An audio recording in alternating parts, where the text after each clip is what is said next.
Olá, seja bem-vindo ao dia 91 da nossa jornada de leitura bíblica. Mostra-nos o Pai.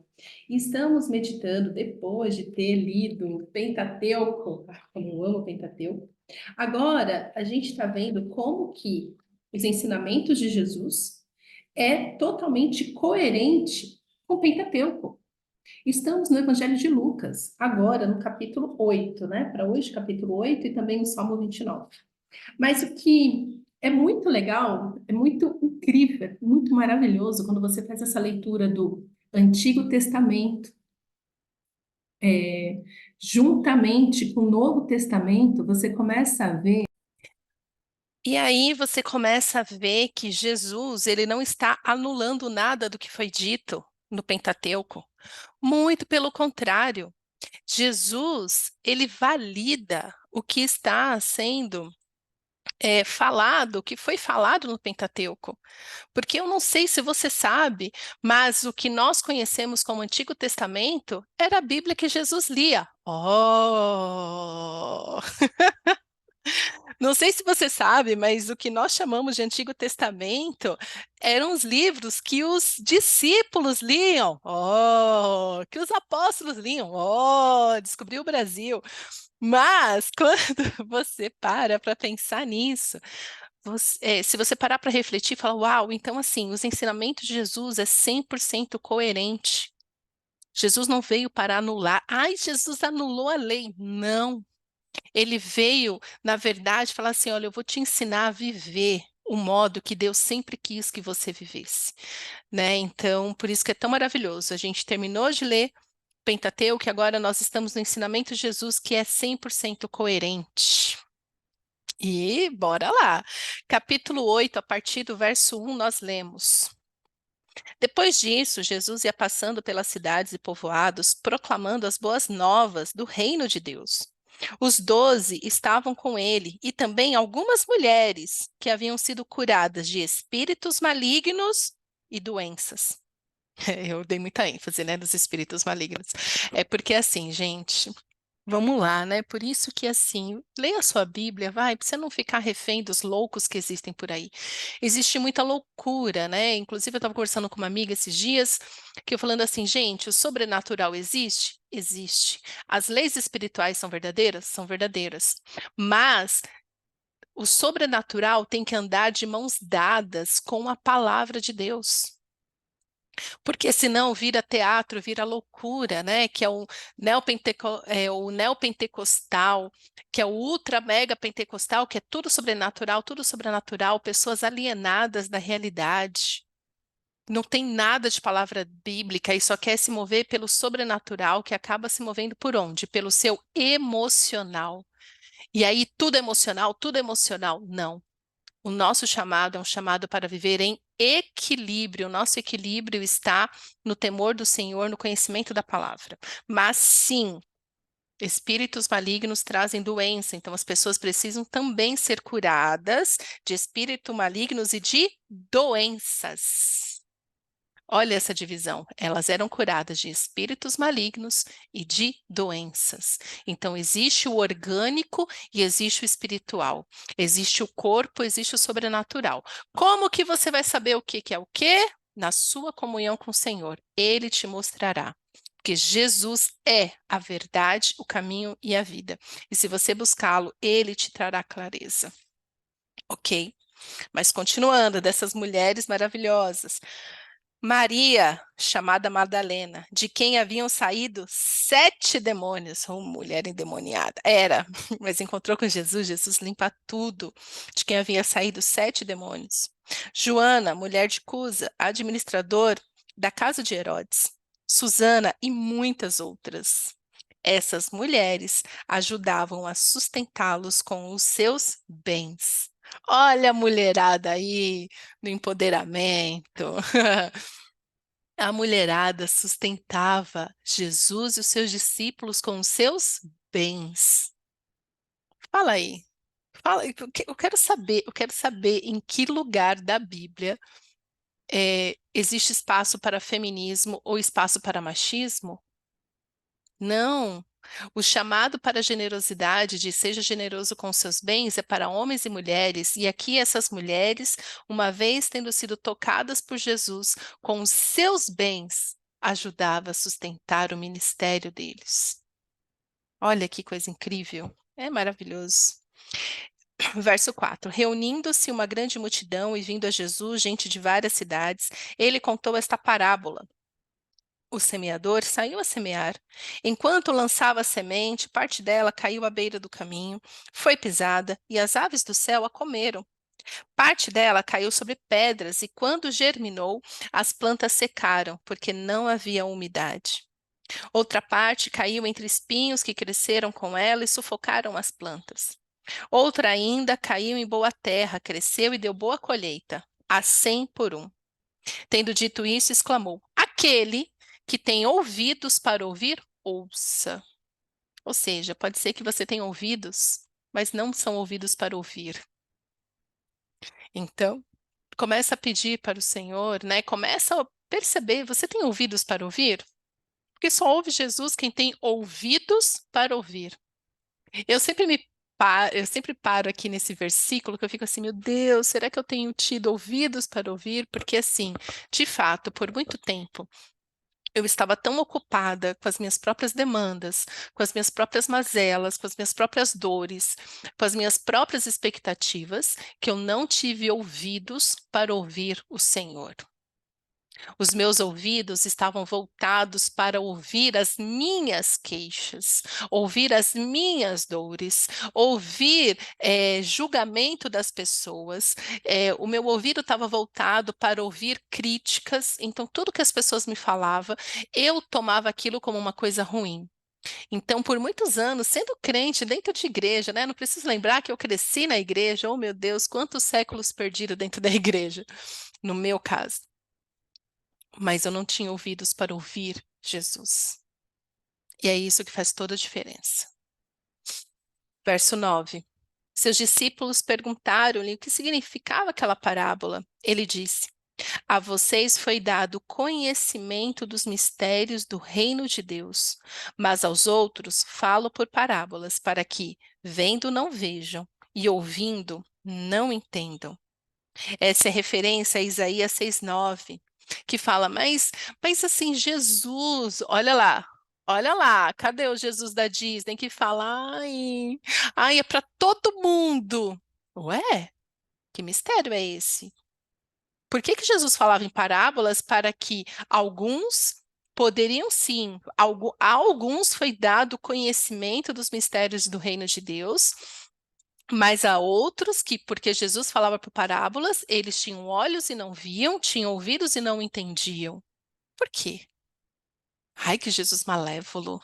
Ai, gente, não quero mais ler Bíblia, não. Isaías 6:9 já tinha predito isso. O que isso significa? Acabei de falar sobre pessoas que têm ouvidos, mas está tão ocupado com a sua própria vida que não ouve Jesus. Então, por quê? Porque assim, quando você ouve uma parábola e você busca o entendimento daquilo, o conhecimento daquilo, lhe é dado. Mas o problema disso daqui, dos que veem e não veem, do que ouve e não entende, são as pessoas que querem traduzir dentro das suas próprias definições de verdade, e não a verdade absoluta que é Jesus.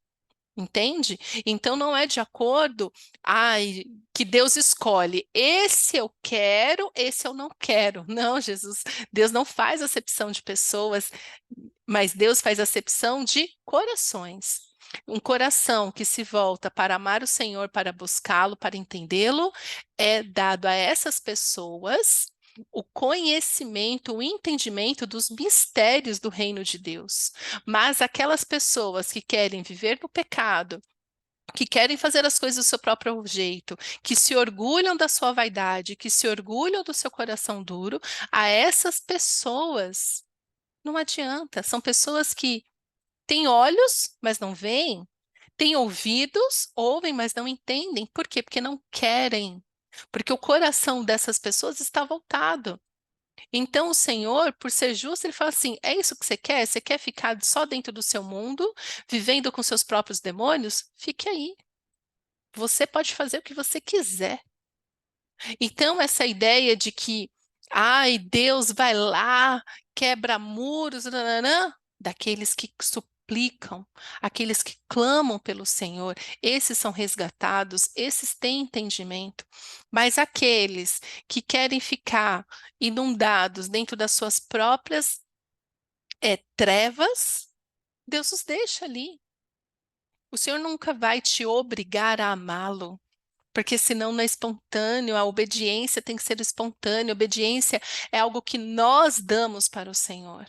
É a única coisa que conseguimos dar, né? Ele que já tem tudo. Mas a obediência, a reverência, é isso que nós damos para o Senhor. O Senhor não vai te obrigar, falar assim, eu falei, agora você vai obedecer de qualquer jeito. Não. Mas a desobediência, como nós lemos lindamente em Deuteronômio, a desobediência traz consequências. E a consequência da dureza do coração é justamente isso. Então, por isso que Jesus fala: a vocês foi dado conhecimento dos mistérios do reino de Deus. Por quê? Porque eles estavam sedentos.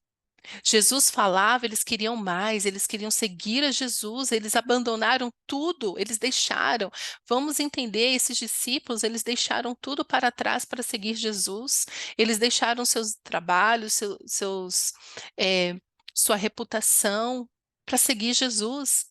Então, a esses que optam, que decidem seguir Jesus, porque via em Jesus o Messias esperado, reconhecia em Yeshua o Messias, o Salvador, o Filho de Deus, a esses foi dado o conhecimento dos mistérios do reino de Deus. Mas aos outros que só estavam ali para satisfazer as suas próprias vontades, aqueles que só queriam sugar Jesus, aqueles que só queriam continuar fazendo as coisas do seu próprio jeito, a esses, não foi dada explicação, porque eles não queriam explicação. Isso aqui serve para mim e para você. Sabe por quê? Porque às vezes você está tentando contar para as pessoas sobre os mistérios maravilhosos do reino de Deus, mas a pessoa não quer te ouvir. Não. O reino, Jesus, é para quem quer, para quem entende. Mas aí que entra a sabedoria dos tempos e discernimento de que o nosso trabalho é sempre pregar as boas novas. E aqui Jesus continua, né? Verso 11: Este é o significado da parábola. A semente é a palavra de Deus. As que caíram à beira do caminho são os que ouvem. Então vem o diabo e tira a palavra do seu coração, para que não creiam e não sejam salvos. É forte, igreja. É forte.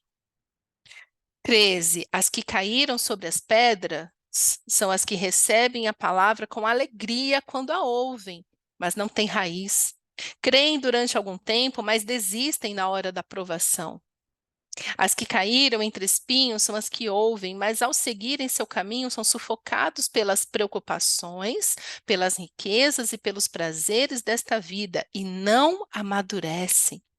Ah, mas as que caíram em boa terra são as que, com coração bom e generoso, ouvem a palavra, a retêm e dão fruto com perseverança. Eu vou falar uma coisa para vocês, que para mim é motivo de muita oração, para mim, que estou, né, que tenho esse chamado de ensino, é, eu olho muito o coração. E eu peço muito temor ao Senhor para entender isso. A semente eu sempre lanço, porque a semente é a palavra de Deus. Eu tenho muito forte isso comigo, né? É um compromisso que eu tenho, o meu compromisso pessoal com o Senhor, de sempre dar um conselho segundo a palavra de Deus, sempre trazendo a palavra de Deus, né? Esse, para mim, é a minha prioridade máxima em todas as minhas conversas. E aí, tá, mas eu estou jogando essa semente, aí eu tenho que ter discernimento que algumas sementes que eu estou lançando vai cair à beira do caminho, porque não é sobre a semente que eu estou lançando, mas é sobre quem está ouvindo. Por quê? Porque a primeira, a que cai à beira do caminho são aquelas que ouvem, mas assim, o diabo vem e rouba. Olha isso, o diabo vem e tira a palavra do seu coração. Uau, é muito forte isso. E as pessoas negligenciando, assim, os acessos que o diabo tem na vida de uma pessoa.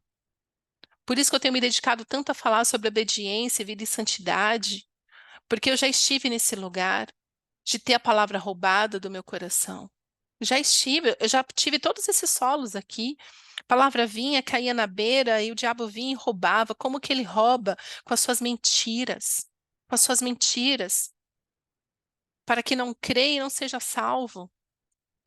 Porque uma vez que você começa, que você crê realmente no Senhor, você é salvo, porque a crença vem casado com a prática da crença. Não existe crença filosófica, eu creio da boca para fora, mas o seu coração não crê.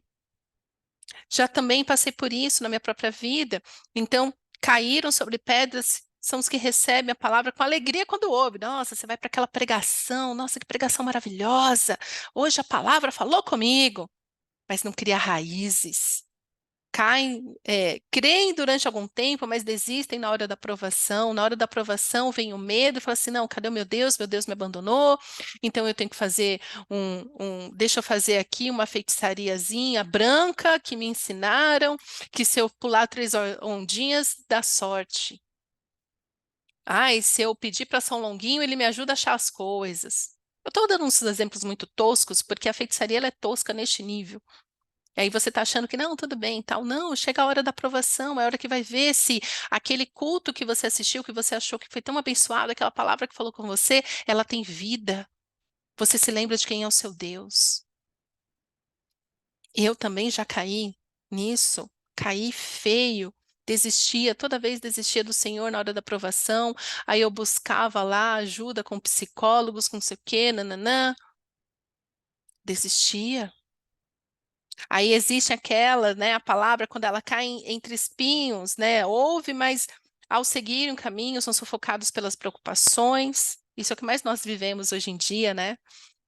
Com o evangelho sendo alastrado pelo Brasil, mas é isso, são sufocados pelas preocupações, pelas riquezas e pelos prazeres desta vida e não amadurecem.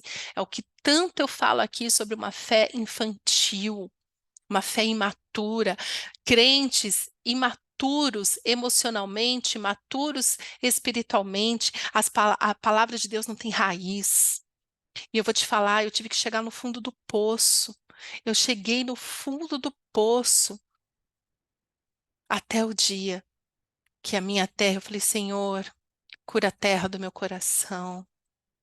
Eu preciso mais de ti. E aí, o meu coração, né? A palavra de Deus começou a cair em uma boa terra.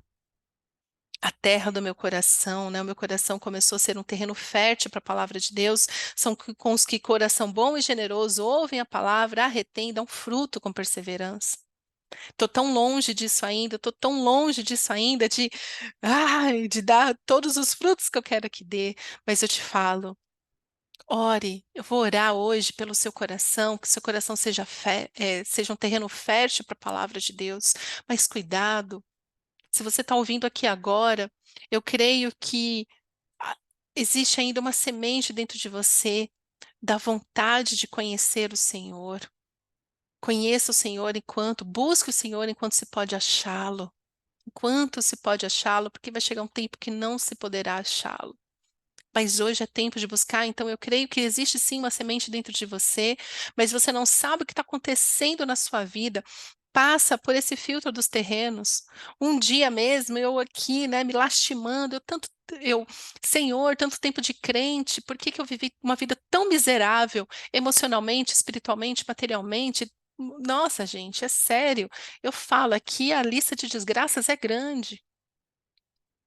E aí, lendo a palavra, o Senhor me trouxe à luz isso que eu acabei de falar para vocês sobre a minha própria vida. Quantas vezes, quantos cultos abençoados eu participei, mas depois chegava segunda, terça, quarta-feira e aquilo não vingava. Eu era totalmente acometida pelas preocupações da vida, pelos prazeres momentâneos, participando de tantas rodas de conversa, inúteis, indo em tantos lugares inúteis participando, mantendo relacionamentos que não agradavam a Deus. Por quê? Porque eu estava tão centrada no meu próprio mundo que eu não vi o resto. Mas eu continuava lá, e minha vida não ia para frente, minha vida não ia para frente, até que o Senhor me trouxe essa luz. Cadê a sua crença? Cadê a sua fé? Porque um coração, a terra boa é crer na palavra de Deus e praticá-la. Assim, não, por isso que hoje eu leio a Bíblia e falo, não, essa palavra é para mim. Essa verdade é para mim, e eu confesso ela na minha vida, eu creio que no tempo certo irá frutificar, porque é isso que a palavra de Deus diz. Você vai dar fruto no tempo certo. Então, semeie a palavra de Deus no seu coração, que no tempo certo ela dará fruto. Fruto de fé, fruto de paz, fruto de esperança, fruto de resiliência. Fruto, tem que dar fruto. Cuidado, cuidado para que você não seja mais um no meio da multidão. Cuidado, se qualquer coisa, você que tinha uma palavra tão rica, de repente é roubada do seu coração, que acesso que o diabo está tendo na sua vida para roubar a palavra de Deus que entrou no seu coração, mas já saiu. Quais são os acessos que o diabo tem tido ao seu coração, à sua vida? Por quê? Por que que você crê durante um, 2 dias, mas na hora da aprovação você desiste? Você já se esquece quem é o seu Deus? Sabe por que que você se esquece? Você nem sabe quem ele é de verdade. Para de ficar correndo atrás de prazeres do mundo. Eclesiastes já dizia: correr atrás da felicidade é como correr atrás do vento. Está correndo atrás de vento? Para. Busque o Senhor, para que assim, com coração bom e generoso, ao ouvir a palavra de Deus, você vai reter essa palavra, e uma vez essa palavra retida, ela vai dar fruto com perseverança. Perseverança. Amém? Ah, Yeshua, obrigada pelas tuas palavras, e Yeshua, pelos teus ensinamentos. Eu quero te pedir, Yeshua, quero te pedir perdão. Perdoa, Yeshua, os nossos pecados, porque somos tão distraídos conosco mesmo. Andamos com ilusão, ilusão na nossa mente, ilusão no nosso coração. Seguimos a homens quando devíamos estar seguindo a Ti, somente a Ti, Yeshua. Eu te peço, vem com a Tua luz, vem com a Tua verdade. Joga sobre o nosso coração e mostra por que que não estamos dando fruto. Por que, Yeshua, que nós não conseguimos sair do lugar? Mostra quais são as portas que estão abertas e o diabo ainda tem invadido e roubado a palavra do nosso coração. Nos confronta, Yeshua, neste lugar de uma crença limitada que na primeira aprovação nós desistimos. Perdoa-nos e mostra-nos, Yeshua, por que que nós temos tido mais prazer nas coisas do mundo do que em Ti. Cura o nosso coração. Faz da nossa terra um lugar fértil para a Tua semente, Yeshua. A Tua palavra que é de vida. Faz o nosso coração um lugar fértil. Um lugar fértil para a Tua palavra, para que possamos reter e dar bons frutos. Abençoa-nos, Yeshua. Abençoa-nos com terreno fértil. É isso que te pedimos. Amém.